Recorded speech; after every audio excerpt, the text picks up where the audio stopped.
I call Avi my anchor partner. We don't use the words primary or secondary. And certainly in terms of love, you're not my primary, and I guess we're kind of I guess I feel like a love anarchist. In the practicalities of it, there are many things that we are primary for, right? Like, we have children together, we have homes together, we have a mortgage together, we have, like, there are things that in the way that our lives function on the day-to-day that, of course, we are more intermingled in each other's lives than anybody else. But in terms of heart relationships, you are my anchor, and we're very clear about who we are to one another. And I think that's a big part of why this works. 22 years is a long time, and it's going well. And so that, coming from that place of really just solid relationship, makes it much easier to go and see other people and do the other things that we do. I think we've both grown up a lot. We've learned more about ourselves. We've learned more about each other. And I think we needed to, and certainly my transition was a big part of it in terms of my own comfort and sense of, contentment and everything in myself.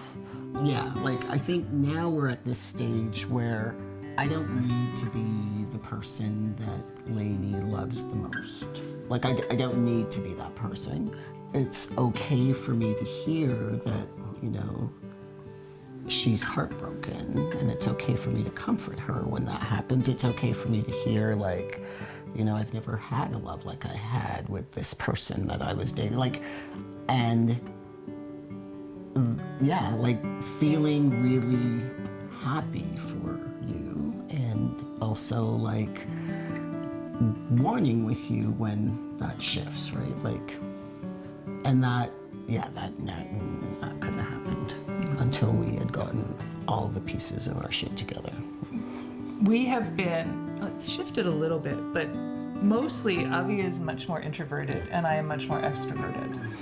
And especially earlier in our relationship, that was a source of conflict. It was a real source of difficulty because I wanted to be my extroverted self and connect and talk and all the things and have the people over. And he was just like, no way. And so in our, at that time, monogamous relationship, we had to figure out how were we going to be two very different people with very different sets of needs and have that work.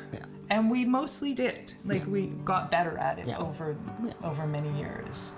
Opening up those conversations, right? And just because you're with somebody or marrying them, does that mean that you both have to love skiing? Right.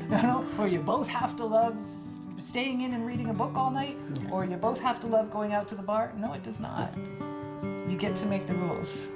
We got to decide what was going to work for us. We got to decide how we were going to be social, how we were going to live our lives separately, how we were going to live our lives together, how we were going to become parents, how we were going to be parents together. All the things were choices. And that continues. And that feels so valuable.